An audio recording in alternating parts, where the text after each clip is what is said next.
the daily rhythm of prayer I really liked a lot. At first, I was like, oh my gosh, I cannot wake up to 6:35 or be in prayers by 6:35 because I wasn't a morning person. But just getting into that rhythm with the sisters and really starting off your day with such like, calm and peace, and that really helped me a lot when I could be awake for it.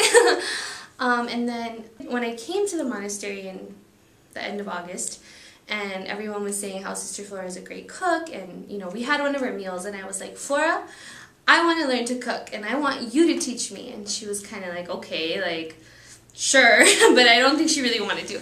But I said that, and then like the following 3 Saturdays after that, I was always gone for lunch and during the time that she cooked. And I would always say, well, this will be the Saturday, this will be the Saturday. And one time I said, this is going to be the Saturday. And she's like, no, it's not, you're going to leave.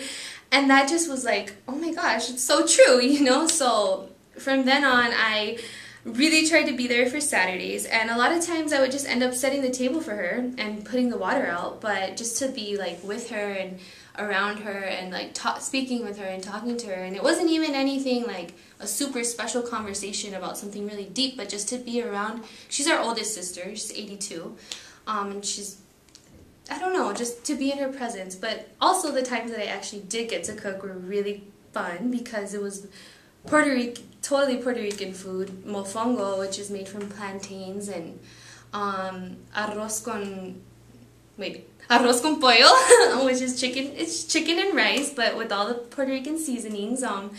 I just really loved it. I really loved being able to cook with her and cook community meals because I wasn't used to that. I wasn't used to cooking for other people from college, and so just to be able to cook for others and give of yourself to them, and that through food was really fun for me. One thing I found is the sisters are always willing to teach you or help you learn about something.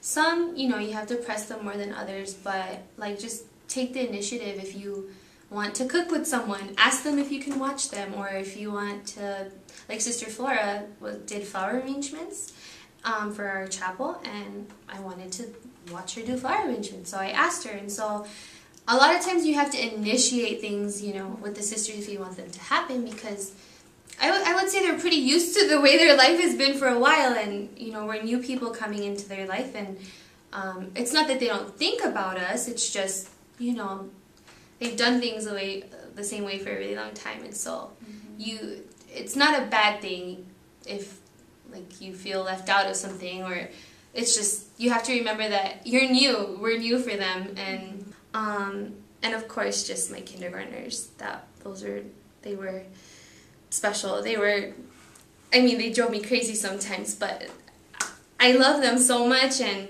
just I didn't expect that. I wasn't ever thinking of going into education, of being a teacher, especially with kindergartners. So to be put in a setting where I was before very terrified that I was very terrified to go into, and to realize that I loved it and that I felt I could do this for a good amount of time in my life was just a really nice surprise. Well, I'll be heading home to California, which is where all my family is, and I'm in the process of applying to a graduate school program that would start this September for a master's in teaching with an emphasis in teaching English to speakers of other languages.